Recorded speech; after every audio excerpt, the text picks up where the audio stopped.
Kasagaran gyud nato basta makasinati ganita og milagro or kana mga dagkong grasyas atong kinabuhi, mahimo gid tang mapagarbuhon ato dayong ipanabi, sus nakakita jud ko sa adlaw nga ni sayaw. Ano? Ang uban wa jud kakita, ako gyud nakakita. Kakita jud ko sa birhen nga ni smile siya, nakita kong ngipon. Ana.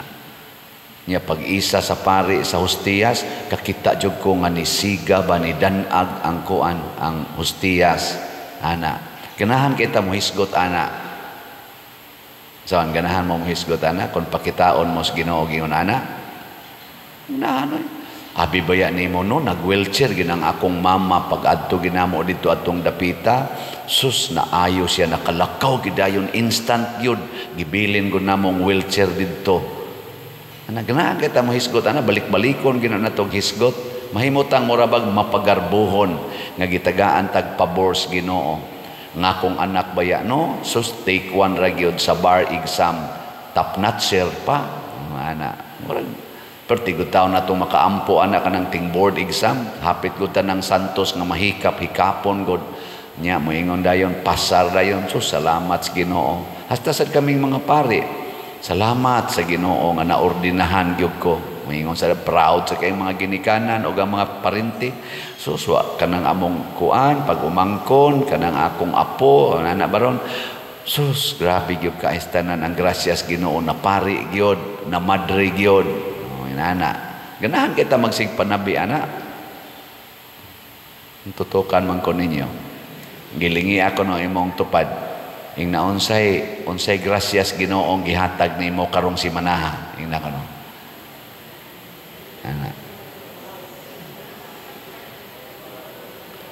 Unya ang nakaapan dili taganahan mo hisgot sa atong mga sala, di taganahan.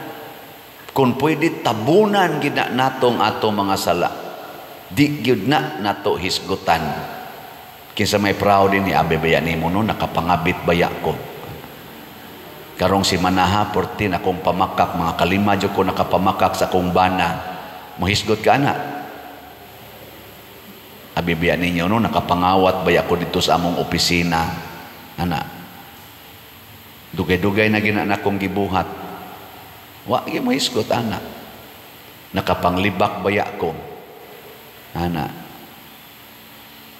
Ang atong hisgutan hinoon ang mga apan sa atong isig katao, labi ginang wa ta kauyon. So maritison dayon maayo ana.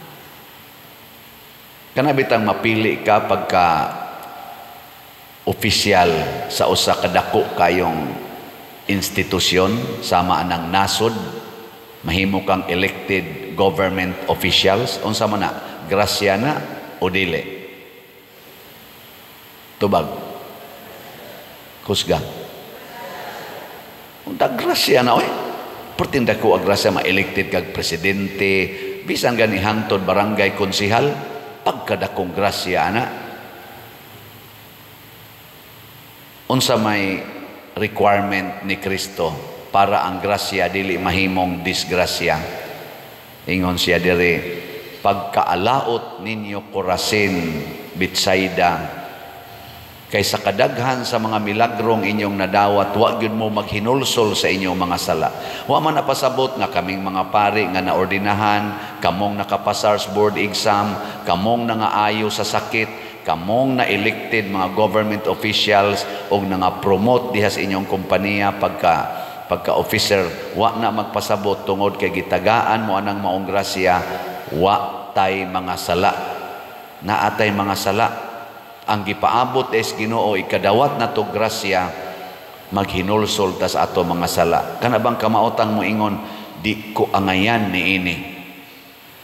Kini mga Franciscan sa maaning San Buenaventura, Saint Bonaventure, ang gipromote gyud ana ni Saint Francis of Assisi kana yung pag-ingon, dili ko angayan atubangan sa Ginoo. Giofiran ko ni si Saint Francis of Assisi nga himuong pari, wa gyud siya mosugot kay di siya angayan nga mahimong pari. Murabag grabe ang iyang pag-ila sa iyang pagkaubos. Uy, ma-proud naman hinoon kaayo. Tabunan naman ang sala. Ibulgar man hinoon ang mga sala siyang isig katao. Usahay, butang-butangan pa nato og sala atong isig katao. Tungod lang kay naglingkod na kasagahom. Imo naman hinoong gigamit imong gahom sa paglisod-lisod sa imong isig katao. Pinaagi sa pagsigig highlight sa ilang mga sala. Unya, imong tabunan ang imong sala. Ni ay mga panghitabo sa atong nasod karon, diin ang atong gobyerno murag mga amang og mga bungol og mga buta kun ang mga panghitabo nga salawayon anha maigo sa ilang habig. Unya, abtik kay sila bakba, abtik kay sila og mata, abtik kay sila dunggan nga mo aksyon dayon basta ang mga panghitabo nga dautan tuas ilang kaaway sa politika. Gitawag ni siya pamulitika. Subo palandongon. Kanalang impeachment ni BP Sara. Mga kaso man na niya itong 2022, 2023, gibanhaw pagbalik. Ang kaso sa ni President Duterte, former President Duterte, nga napriso in taon siya sa dahig. Mga kaso pa na itong 2011 nga rikotob 2019 gibanhaw pagbalik aron lang gyud siya mapriso. Pero naay mga recent karong nahitabo pananglitan adtong March 8 namatay si Paulo Tantoco. Nya nahimo antong kamatayon initial nga kuan adtong mga panahona na dito sa kwarto gidudahan nga na overdose sa drugs. Gikan atong Marso hangtod karon wa gitawag bag official judgment ang atong gobyerno nga didto manunta kuyog ang First Lady, ang mga sekretaris sa kabinete. Wa gyud. Why hearing, why investigasyon. Karon few days ago nigawas gyud ang resulta sa American investigation nga namatay gyud ay sa overdose sa drugs si Paulo Tantoco. Pila na sad kaadlaw ang nigawas, wa pa gyud official statement ang atong gobyerno. Sige hinong dive anang taalik, panguhaan ang mga bukog dito sa mga sabungero. Mo'y gigastuhag maayo, mo'y isigig balita. Ni ay porte ka init nga balita. Ang nagbalita ang mga kasagaran, mga vloggers, mga social media, ang mga uban sang mainstream media. Wa sad mo balita. Ngano man, nga usama ni siya kakamatuoran na pagi dakong panghitabo dito ni mahitabo sa Manila na ay usa ka congressman, di lang nato hinganlan kay makita naman na social media, nagtukod og barangay office, barangay hall diha sa bangketa or sa sidewalk nga gitabunan ang usa ka eskwelahan. Karon si Mayor Isko Moreno iyang gipaguba. Nigasto ko no nag mga million sad, mga 19 million man siguro na. Ngano man ang congressman kusog ra ba kay ni siyang niatake sa impeachment ni BP Sara. Ngano man nga nakaako man siya pag-approve nga tukuro nang na ang building perti ra bang gamaya, duha ra man tingali na kadupa tingaling iyang building nga gihimo niya niabot pag yung mga hapit 4 story or 5 story ba to niya, mga duha ra kadupa ang space niya, gapa picture pa dito, butang-butangan pa og barangay number naagi pahuot sa sidewalk. Di ta ka imagine, wagi hisgot, why hearing, why gipatawag sa kuan hangtod karon, ambot kanus aka na ipatawag. Di ba? Napatoy pag-eleksyon nagi himuan ginagproiba nga daghan kay anomalya, wa gyapon hearing nganong ang imong machine nga gigamit mag-overvote man, mag-undervote man, nya nganong mga code diha di man parihas. Ana, wa gyapon hearing.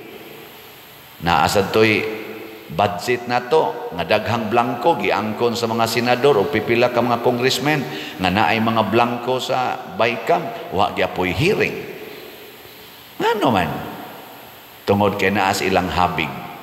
Maoni ang kontras Ginoo.